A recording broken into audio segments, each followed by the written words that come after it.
Hello to the world and to the kingdom citizens. I greet you in the precious holy name of Yeshua Messiah, Yeshua HaMashiach, who said in his word, John 8:32, and ye shall know the truth, and the truth shall make you free. Hi, I'm Dr. John Curry, Ambassador, Pan-African, and welcome to the Embassy of the Kingdom of Heaven on Earth. If you want to follow this podcast, please subscribe to JC Global, Embassy TV 1. Ring the bell and hit the thumbs up button. Today's message is the final of the continuation of the Black African Diaspora Speak, Part 8. Now, I've given you these clips, but this is just what they are, clips pertaining to ancient study of the continent of Africa and the struggle of Black people throughout the continent of Africa, as well as the United States and throughout the diaspora. By no means is this everything. I cannot give you all the information that I've gleaned over the years. I can only give you highlights and things that I think will benefit you if you would take time to listen and do your own research. So again, these are highlights. These are things that goes much, much, much deeper than what you're seeing on the screen. But hopefully, this will be able to provoke you to want to go and do your own research and do your own work to know more about us as a people, not only collectively, but individually, and to know more about us as a people on the continent of Al-Kabu land, known as Africa, as well as throughout the diaspora. Now, let us go in. I want to re-examine the 13th, the 14th, and the 15th Amendment. And these amendments are known collectively as Civil War amendments. But what does that mean? That means that right after the Civil War, they changed some things. It took them a while, but they ended up getting it done. Remember, the 13th Amendment speaks of the fact that we were made free. We were set free. I think the word set free is better, because when you're made free forever. Set free simply means that you can be put back into slavery again. So we was set free on the 13th Amendment. They said black folks are free. And even in that freedom, during the time of Reconstruction, they had vagrancy laws that was out, that if you was caught walking the street, you would be locked up. Back then, it was really the beginning of prisons.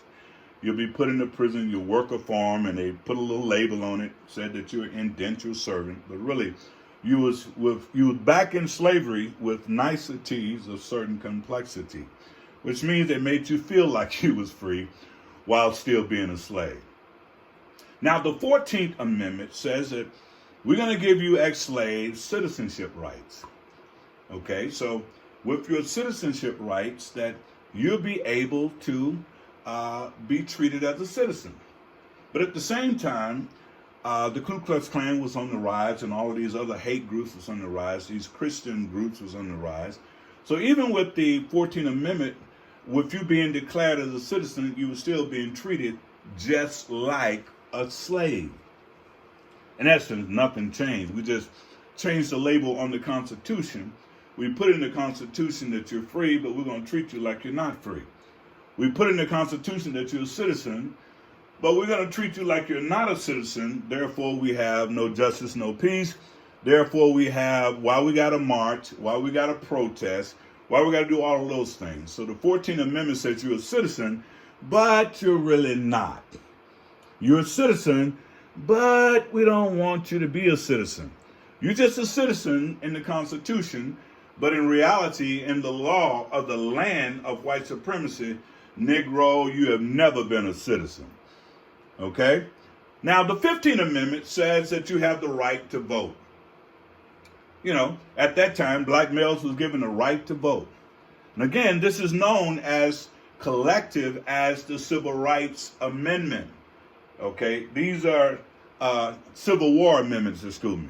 Okay? The 13th, the 14th, and the 15th Amendment known collectively as the Civil War amendments. In other words, we're going to give these Negroes something so they can shut up and get out of our way. But we're still going to treat them the same. We're going to give them freedom, but they're still slaves. We're going to tell them citizens, but they're still slaves. We're going to give them the right to vote, but they're still slaves. So they did all of that as a three-card Monty, as a good cop, bad cop, as Republicans and Democrats. We're going to show them on one side that we like you, on the other side we hate you, so they'll be confused for another 100 years trying to figure out which party is the best party for us to join. I say to you, as black folks, I tell you this here: two voices, one face. When you see a Democrat, a white Democrat, you're looking at a white Republican. When you see a white Republican, you're looking at a white Democrat. Because when they get together and they meet and they strategize, to let each other know we want the same thing. We want the same thing. We don't want black people free on any level. And this is why you have some in the Democratic Party, Manson and some of the other ones in the Democratic Party, they act like Republicans. They're covering each other. They don't want to help black folks, because to help black folks simply means that they would be bringing themselves down. So in this re-examining the 13th, 14th, and 15th Amendment, those really don't work for us as black folks. They never have, and we've been marching and protesting and doing all of this stuff for something that was never, ever meant to work for black folks. Let us move on. So we have a thing now where white people are terrified of black folks allowing the history to come out. Critical race theory. Why are they afraid of critical race theory? Critical race theory. White supremacists do not want their children to know the truth about American history. You see, they don't want young white kids to know the lies that have been told about American history.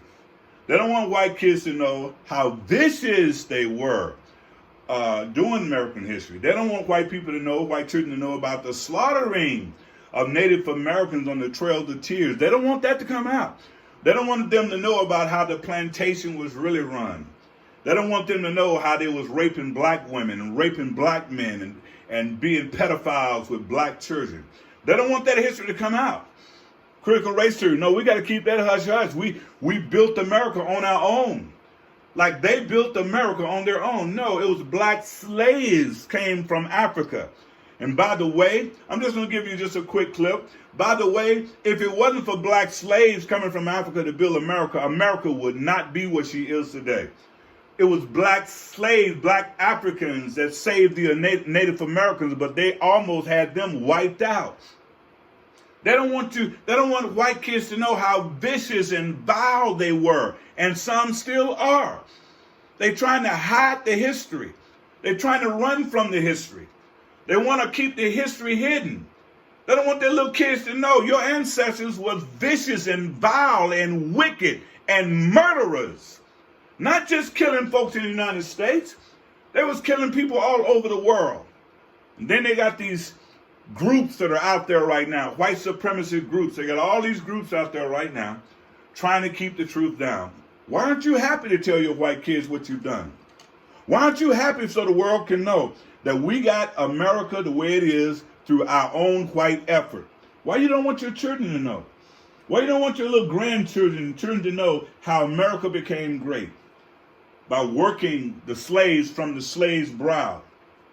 Why can't you tell the truth? Why can't you tell the truth about the Civil War? Why can't you tell the truth about Christianity in the church? Now, Christians and Christianity is different from the social construct of a power grab of Christianity. White supremacists, white people in general, use white supremacy as Christians for a power grab to keep the influence over the world.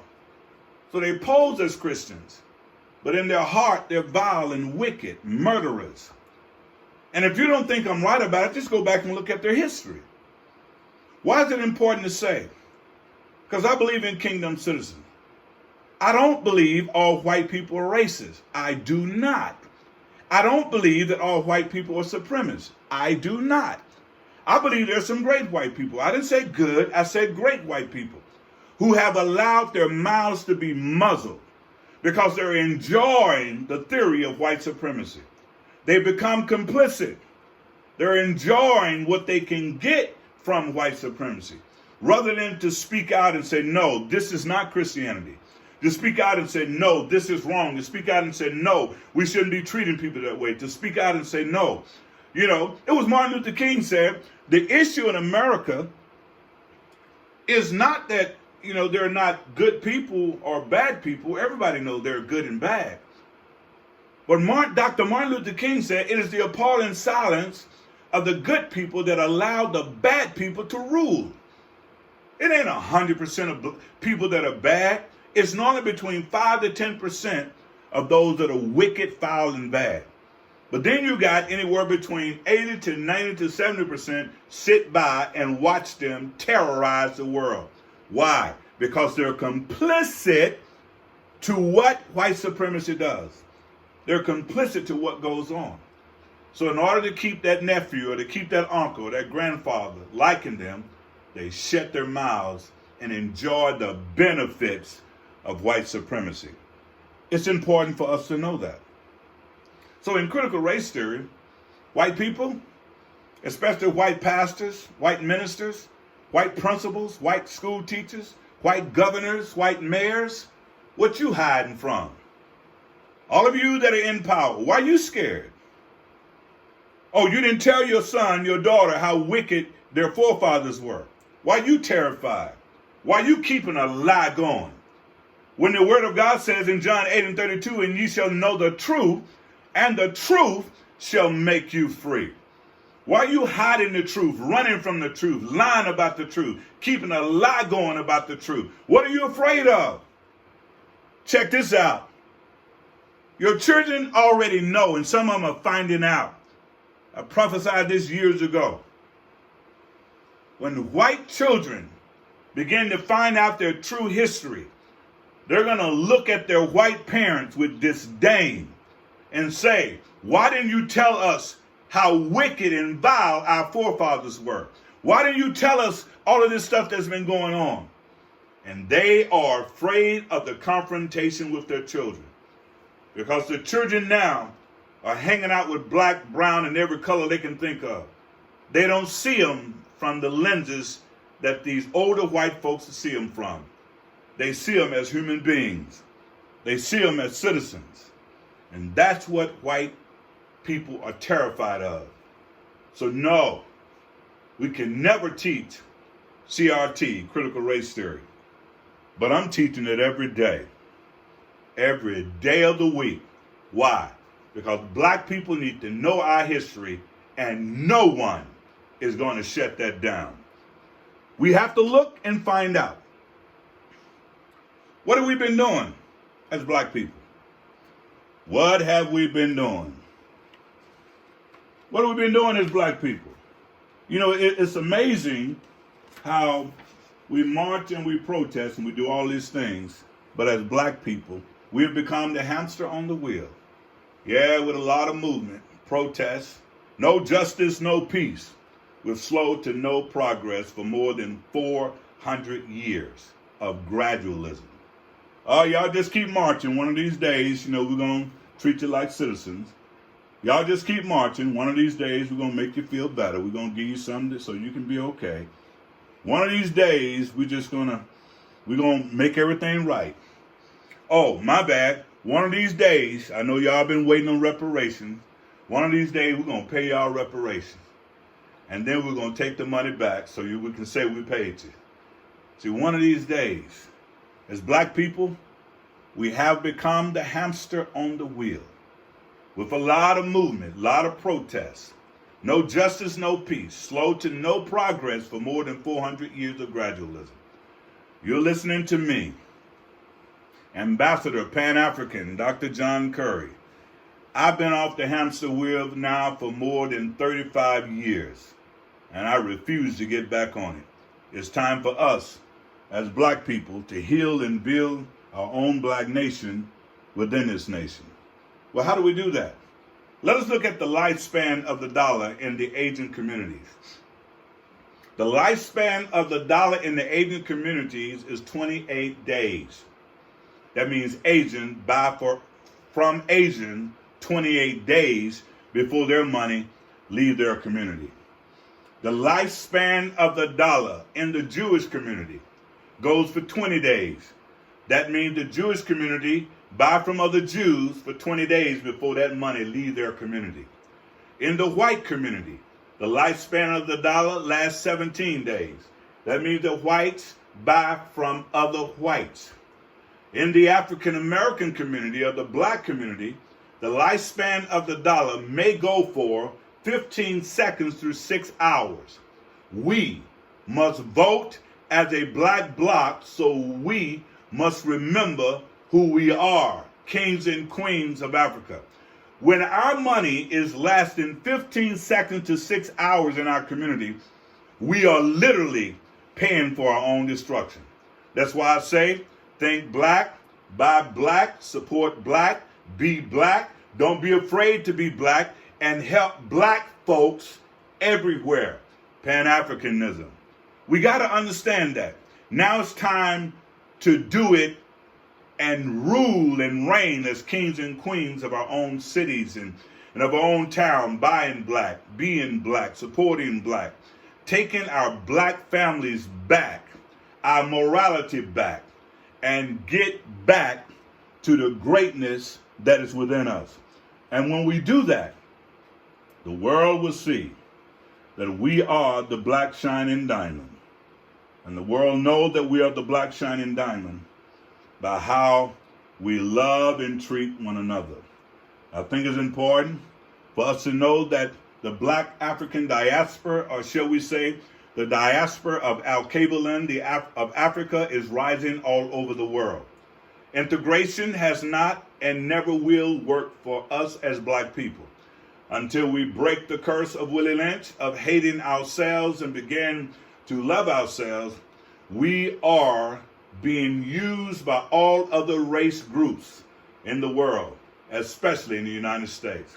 They expect for us to use our dollar, our buying power, 1.4 now, some say $1.5 trillion a year, that is projected to 1.4 and 5 in 2021 and 2020. They are expecting us to use our money to support them, while our cities, our communities, our homes, our families, our neighborhoods are being degraded. I say to you, now is our time to rise. Now is our time to use group economics. Now it's our time to use powernomics. And now it's our time to stand up on the inside of ourselves and to love our black self and heal and build our own black nation within this nation. I trust that you can believe it. I trust that you can receive it. I trust as black people, you now know it's time to rise, not just in America, but throughout the diaspora, as well as on the continent of Africa. It's time for us to rise and come together to be what God intended for us to be, a great people doing great things for the kingdom of God as well as for the world. Now, if you want to follow this podcast, please subscribe JC Global Embassy TV1. Ring the bell and hit the thumbs up button. I trust you enjoyed this Black African Diaspora Speak Black Love Lecture Series. And again, just remember, you just got clips. There's tons and tons of more information I could bring to you, but I could only give it to you in this bite-sized clips. And hopefully you can glean from it and know who you are as a people. God bless. Until next time.